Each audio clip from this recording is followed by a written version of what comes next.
रियासत को संभालते हुए हमारे युवा और लोकप्रिय विधायक भव्य बिश्नोई जी, क्योंकि समय का बहुत ज़्यादा अभाव है। आदरणीय विधायक भव्य बिश्नोई जी जिंदाबाद जिंदाबाद जिंदाबाद अमर रहे जिंदाबाद जिंदाबाद जिंदाबाद जिंदाबाद जिंदाबाद जिंदाबाद जिंदाबाद। भारत माता की जय। भारत माता की। यशस्वी प्रभारी, पूर्व में त्रिपुरा से मुख्यमंत्री रहे, बहुत ही डायनामिक, बहुत ही करिश्माई, बहुत ही मेहनती आदरणीय श्री विप्लव देव जी, परम आदरणीय, जिनका हमेशा आशीर्वाद आदमपुर में बना रहता है, मुझ पर बना रहता है, राज्यसभा सदस्य जनरल टीपी वत्स जी, आदरणीय भाजपा के हिसार के जिला अध्यक्ष कैप्टन भूपिंदर सिंह जी, आदरणीय प्रवीण बोबली जी, जिला महामंत्री, परम आदरणीय चौधरी कुलदीप बिश्नोई जी के सुख दुख के साथी, नरवा हल्के से प्रत्याशी रहे उत्कृष्ट वक्ता श्री रणधीर बनिहार जी, पूर्व में कैबिनेट मंत्री रहे प्रोफेसर छत्रपाल जी, महावीर सिंह जी, प्रदेश कार्यकारिणी सदस्य श्रीमती सरोज त्याग जी, प्रदेश सचिव,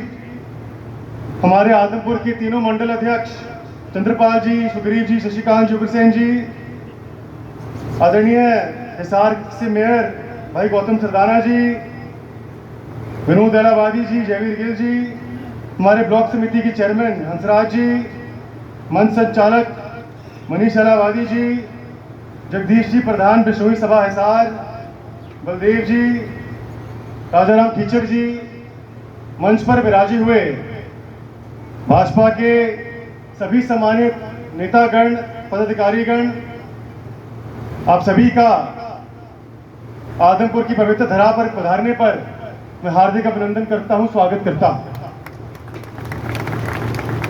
इसके साथ साथ हमारे समक्ष विराजे हुए भाजपा आदमपुर के और चौधरी भजनलाल परिवार के पारिवारिक सदस्य, हमारी रीढ़ की हड्डी, हमारी आन बान और शान, सम्मानित बुजुर्गों, मेरी मातृशक्ति, नौजवान साथियों, आप सभी का भी मैं इस भीषण गर्मी में इस कार्यक्रम में पधारने पर हाथ जोड़कर अभिनंदन करता हूं, धन्यवाद करता हूं। मैं विशेष रूप से आभारी हूं हमारे प्रभारी श्री विप्लव देव जी का, क्योंकि इनका आज का कार्यक्रम बहुत ही व्यस्त था। हांसी, जींद, फतेहाबाद, टोहाना, कई जगह इनको शिरकत देनी थी, लेकिन कल जब मेरा फोन पर इनसे संपर्क हुआ तो उन्होंने मुझसे कहा कि आदमपुर के उपचुनाव में जब मैं यहाँ आया था तो मुझे महसूस हुआ कि आदमपुर की जनता में कुछ अलग ही बात है, तो चाहे कुछ भी करना पड़े मैं समय निकालकर आदमपुर जरूर आऊंगा। मैं कायल हूं ऐसी महान हस्ती का जो जुबान की धनी है और जिन्होंने आज यहां पहुंचकर हमारे कार्यक्रम की गरिमा को बढ़ाया है। एक बार पुनः मैं हाथ जोड़कर आपका धन्यवाद करता हूं। साथियों, पन्ना प्रमुख सम्मेलन का क्या महत्व होता है यह समझना जरूरी है। पन्ना प्रमुख कहने को तो महज दो लफ्ज है, लेकिन इन दोनों शब्दों में बड़ी ताकत है।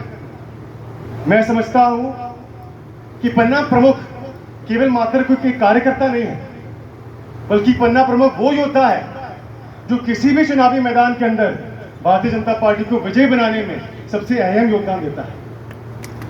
पन्ना प्रमुख वो योद्धा है जो घर घर जाकर जनता से लगातार संपर्क बनाकर उनकी अपेक्षाओं को, उनकी समस्याओं को जानकर समझकर जनप्रतिनिधि तक पहुंचाने का काम करता है। पन्ना प्रमुख वो योद्धा है जो घर घर जाकर हमारी जनहितैषी सरकार की नीतियों को लोगों तक पहुंचाने का काम करता है और समाज के अंतिम व्यक्ति तक इन नीतियों का लाभ पहुंचाने का भी प्रयास करता है। तो साथियों, वर्तमान और भविष्य की राजनीति में आप सभी का बहुत अहम योगदान है। भारतीय जनता पार्टी में बड़े से बड़े नेता से लेकर आम कार्यकर्ता तक सभी पन्ना प्रमुख की जिम्मेदारी निभाता है। प्रधानमंत्री से लेकर सांसद तक, मुख्यमंत्री से लेकर विधायक तक सभी नेता पन्ना प्रमुख कहलाता है। प्रभारी जी, मैं भी मंडी आदमपुर के 54 नंबर बूथ की 34 नंबर पन्ने का प्रमुख हूँ।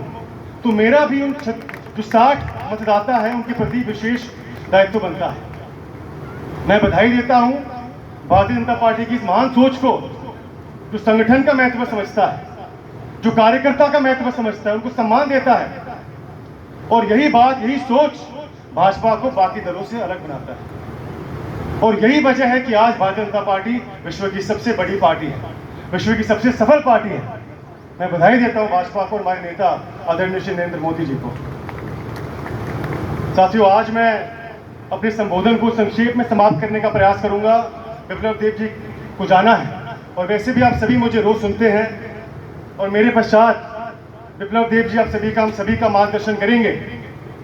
इनके जीवन अनुभव से, इनके राजनीतिक तजुर्बे से हम सभी बहुत कुछ सीख सकते हैं। तो आज तो मैं इतना ही कहूंगा कि समय आ गया है कि हम आपके और हमारे 55 साल के पारिवारिक रिश्ते को और भी मजबूती के साथ आगे बढ़ाएं। साथियों, आपका और हमारा कोई राजनीतिक रिश्ता नहीं है, एक पारिवारिक रिश्ता है।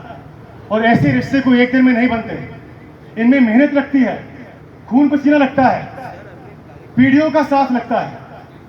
इतिहास गवाह है कि लहर चाहे किसी भी पार्टी की क्यों ना रही हो, इतिहास गवाह है कि परिस्थितियां कितनी भी विपरीत क्यों ना रही हो, लेकिन आदमपुर की महान जनता ने हमेशा चौधरी भजनलाल परिवार का साथ दिया है। ये माने बहुत बड़ी बात है और हम हमेशा इस बात के लिए आप सभी का ऋणी रहेंगे। आज पूरे हिंदुस्तान के अंदर आदमपुर की एक अलग पहचान है।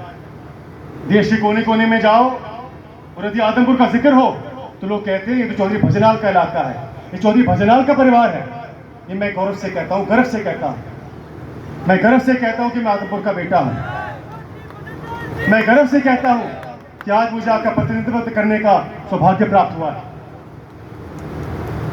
तो साथियों, ये सब आपकी देन है, आपके आशीर्वाद की, आपके प्यार की, चौधरी भजनलाल जी की मेहनत की, चौधरी कुलदीप जी के काम की। आप सभी इस बात के गवाह है कि आज आदमपुर के एक एक ईंट, एक एक पत्थर पर स्वर्गीय चौधरी भजनलाल जी का नाम है। आप सभी इस बात के गवाह है कि चौधरी भजनलाल जी ने आदमपुर को एक नई पहचान दिलाई। आप सभी इस बात के गवाह है कि चौधरी भजनलाल जी ने आदमपुर को विकास के मामलों में नई बुलंदियों तक लेकर गए। वो महान व्यक्ति कोई तारीफ के मोहताज नहीं है, मुझसे बेहतर आप सभी उनके बारे में जानते हैं। किताबें लिखी जा सकती है चौधरी भजनलाल जी की महानता पर, उनके किए गए कार्यों पर, उनकी महान सोच पर। मैं ज्यादा नहीं कहूंगा। आप सभी इस बात के गवाह है कि पिछले 25 सालों में भी चौधरी कुलदीप जी ने आपकी सेवा करने में कभी कोई कमी नहीं छोड़ी। किसानों के हकों की लड़ाई लड़ी, भ्रष्टाचार के खिलाफ आवाज उठाई, महंगाई के खिलाफ आवाज उठाई, तो खुद प्रथम पंक्ति पर खड़े रहकर अपने सीने पर लाठी उठाने का काम किया। ऐसे नेता चौधरी कुलदीप बिश्नोई जी हैं। साथियों, किस्मत वालों को ऐसे नेता मिलते हैं। आदमपुर के विकास कराने की बात हो, आपकी सुख दुख में शामिल रहने की बात हो, हमारी प्रदेश के युवाओं के उज्जवल भविष्य की चिंता करने की बात हो, संघर्ष करने की बात हो, चौधरी कुलदीप जी कभी पीछे नहीं हटे, ना कभी बिके, ना कभी झुके। ये तो किस्मत ने, कुदरत ने समय समय पर उनके साथ कुछ घिनौना खेल खेला है। नहीं तो ऐसे नेता, पाक साफ छवि, संघर्षशील, शिक्षित, मेहनती, दूरदर्शी सोच रखने वाले ऐसे नेता तो किस्मत वालों को मिलते हैं। ये दुर्भाग्य है हमारे प्रदेश का कि आज चौधरी कुलदीप जी को राजनीति में वो ऊंचाइयां प्राप्त नहीं हुई जिनकी वो योग्य है। ये हमारे प्रदेश का दुर्भाग्य है, ऐसा मेरा मानना है।